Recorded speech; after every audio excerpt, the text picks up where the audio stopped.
Hello everyone, welcome back to Bella's Big Adventures. My name's Sue and today we're going to take a look at how to put your motorhome to bed for the winter.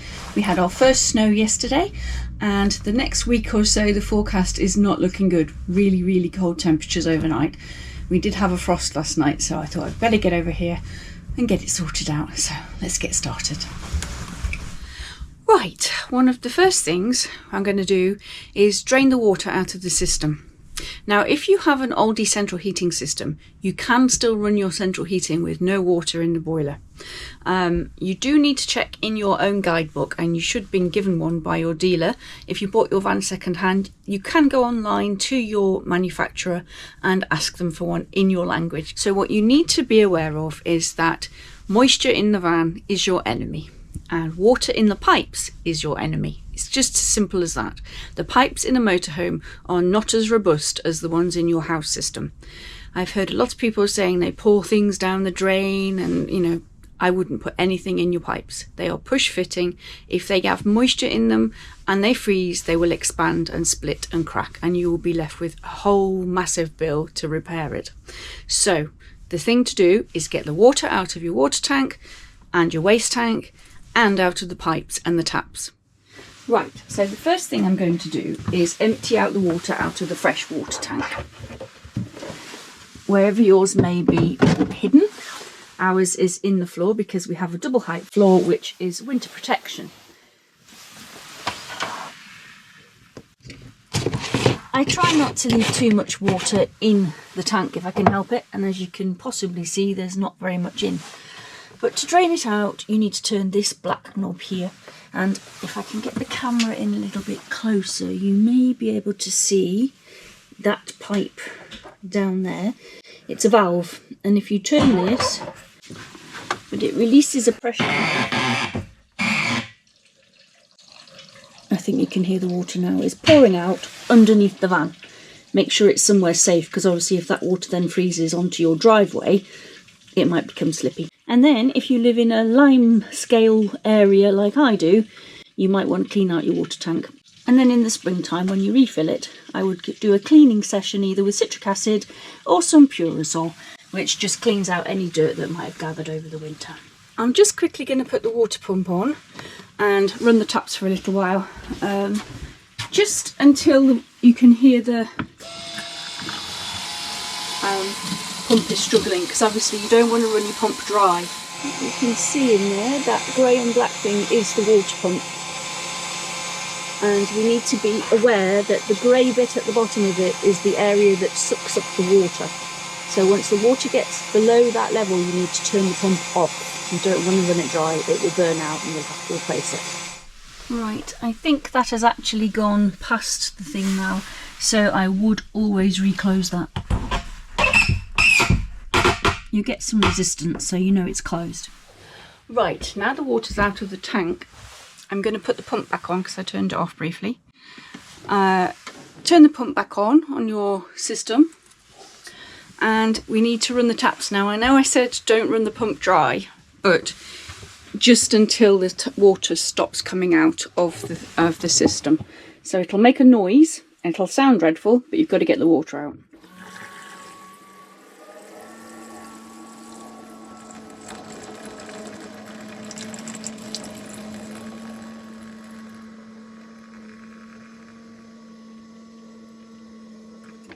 And stop.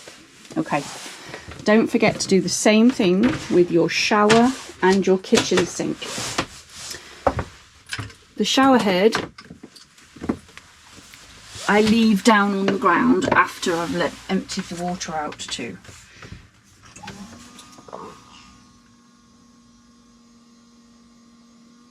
There's only a little bit in there, but gravity will pull the rest out of the pipe for now. And of course the kitchen sink. Remove the draining board. Turn it to cold. That's fine, plenty long enough. And not forgetting your toilet. Press to turn on and hold. Ours is fed by the cold freshwater system, so there's no water in it. If you have a reserve tank, you need to empty that too. They're all running dry, but that doesn't mean that every last ounce of water is out of it. What we need to do now is open the boiler tank switch on the outside of the van and then come back in and blow down pipes, if at all possible, to force any drips of water out of your pipes so that nothing is there to freeze. So let's go do that next. Okay, so let's see, we need to unlock this. You can see here there are two valves, open and close and open and close. So close is horizontal, so we need to do the opposite of what's there now, and that is draining water out of the boiler. So closed is when you're actually using it, and open vertically when you want to drain the system. That will pour out for a little while until the boiler is completely drained. Next thing we need to do is empty the waste tank, because obviously that water that I was running from the tap has gone into the wastewater tank, and I have got in this terrible garage a waste master which I'm going to catch it with. If you're at a campsite, obviously you can just go over to a grey waste and empty it there, but I'm going to have to empty it in here and take it home. As you can see, that's still pouring out, and it's warm because I've had the heating on, but it'll take a little while. You just need to be patient until it stops running. Also in here I have got some waste pipes to make my life easier getting it out of the waste tank. Let's get one of those attached. Okay, as you can see, the rubber end actually is adjustable to different waste pipe dimensions, and then it just goes into your waste master. Now I need to go and turn it on. Ours is just tempted by a button here which you push down and it lights up to say it's dispensing wastewater. Yours might be a switch under the tank or even a wind out. There shouldn't be an awful lot in it because it's not really been moved all that much. Now, as you can see, the water has stopped coming out of the boiler, so that job is done. But you leave those pipes open. Now, the last thing to do with the water is, as I said, to blow out any minor bits of water that might be in the pipework. And I always start with the shower head because it's easier to blow that than get your head round the tap. As you can see, there is a little bit of water still in the shower head. Ready?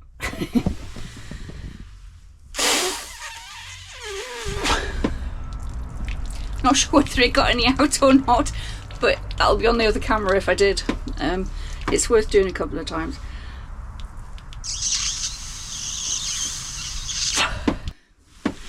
And leave the hose pipe down so that if there is any drips, they'll go down your drain. I've got to get my mouth around the tap. Puffed myself out. Anyway, so that is your water sorted, really. Pump off. Perfect. And tap open. No sound of the pump anymore. And the same in your shower and your bathroom. You can hear a little glugging. And now it's stopped. So that's the air coming out, and any drips would have, come out if there was anything there. That isn't the end of winterizing your van, really. What I would say is, if you have a drop-down bed, for instance, I would lower it a little bit, because as you can see, it's really close to the ceiling here, and we have got a skylight above, and although the blind is closed, there's going to be a bit of cold there, and you don't want your mattress getting damp. Also, if you have this stored, even with the heating on, to be honest, and you let this down, you sometimes feel a big whoosh of cooler air coming from underneath the bed. So if you're not using it for a little while, I would drop it down. It doesn't need to be that far, just so that the window isn't sort of, touching the mattress. Let the air circulate. The most important part of winterizing your van is ventilation, not heating, ventilation. If you're able to heat your van on your drive or in storage, wherever it is, I would suggest you have it on really low, just so it's above freezing. It doesn't need to be heated like, as if you were living in it, because that will just cause condensation and mold. If you can, remove your mattresses and your bedding and your pillows and things like that. If you can't, if you haven't got room to store them at home, at least prop them up. Now most vans, new vans anyway, have vents built in. As you can see, there's one in this top locker here, and I would leave that open, so that's going to let fresh air in, because it allows the air to circulate around all the cupboards. So remove anything that you don't want to get cold and damp, like cushions, bedding. I would prop them so there's air to get around. Prop anything so there's a bit of an angle to them if you can't take them home. And if you've got your heating on low, you can, there's heating ducts all the way around the outside there. But it's not going to be enough to stop your mattress getting damp, and there's nothing worse than a damp mattress. Now, the reason we can have the heating on in an Aldi central heating system is because it isn't water in the radiators, it's Aldi fluid. So you need to check that. Make sure that it's topped up, and only if you're keeping your heating on, obviously. Although it's good practice to actually check it every now and then anyway, because that's what does your heating, and you don't want air getting in. So I just lever it off and have a check. And there you go, you see. We've got the pink fluid. Sometimes you have gold fluid, but it needs to be at the minimum, or between minimum and maximum, to run the central heating. This is an overflow pipe. If it's below minimum, you can buy bottles. I'll put a picture on the screen now. Top it up, get it to at least minimum, and that will sort out your heating for the winter. The other thing I would do, apart from opening cupboards and drawers to allow ventilation to pass around the van, is if you're going to shut the blinds, it tends to be to stop the sun, to be honest, and mostly it's not that sunny in an English winter. But I do shut them, but not entirely. So I would leave a little bit at the bottom and a little bit at the top, because we have a heating vent around the back here, and moisture and air needs to pass from the cold window into the room. So, you get the circulation of air going around the blinds. So that's what I normally do with my blinds. Now, the heating, as I say, is currently set to 18 because I'm in here and it's blinking freezing outside. But if you are plugged into the mains at home, for instance, or on a site, you can just set it to electricity. So turn it on to 1, set it to a priority electricity, and turn the temperature right down. So I would say 10 degrees is what I normally leave mine at, but you could go a little bit colder. It is literally to keep it above freezing. I find that the van still feels a bit chilly. You don't want it to be hot though. It just needs to be above freezing. Obviously, if you leave it on gas priority, your gas tanks would run out quite quickly.